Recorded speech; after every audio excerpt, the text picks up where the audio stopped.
warahmatullahi wabarakatuh. Halo teman-teman, perkenalkan nama aku Desi Yolanda Ratnasari. Perkenalkan, nama aku Yumita Melia Jahra. Kita perwakilan dari bidang biologi. Di sini kita akan mempresentasikan mengenai pemodelan sel hewan. Kalian tahu gak sih apa itu sel hewan? Nah, sel hewan adalah suatu bagian organel terkecil dengan dengan lapisan terkecil dengan bagian dalamnya terdapat larutan koloid. Larutan koloid ini mengandung senyawa kimia.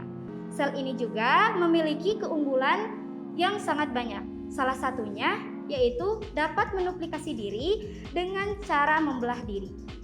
Sel hewan juga dibagi menjadi beberapa bagian. Yang pertama itu ada membran sel. Membran sel ini berfungsi untuk melindungi sel, penerimaan rangsangan dari luar, dan mengatur keluar masuknya zat.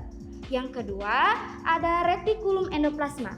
Retikulum endoplasma ini terbagi menjadi dua, yaitu retikulum endoplasma kasar yang berfungsi sebagai sintetis protein dan retikulum endoplasma halus yang berfungsi sebagai sintetis lemak, metabolisme karbohidrat, dan detoksifikasi racun. Yang ketiga ada lisosom. Lisosom berfungsi untuk pencernaan intrasel. Kenapa berfungsi sebagai pencernaan intrasel? Karena sel ini mengandung enzim hidrolik. Enzim hidrolik ini dapat menghancurkan zat asing yang masuk ke dalam sel. Yang keempat ada ribosom. Ribosom ini berperan sebagai tempat berlangsungnya sintetis protein. Dan yang kelima ada nukleus. Nukleus ini sebagai tempat atau berperan untuk merakit ribosom. Yang keenam ada mitokondria.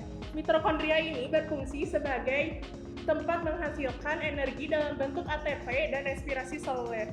Yang ketujuh ada sitoplasma. Sitoplasma ini berfungsi sebagai tempat berlangsungnya metabolisme sel.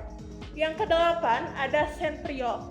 Sentriol ini berfungsi sebagai proses pembelahan sel dalam membentuk benang spindel yang berperan membentuk silia dan flagea. Yang kesembilan ada membran inti. Membran inti ini berfungsi melindungi inti sel dan tempat pertukaran antara materi inti dan sitoplasma.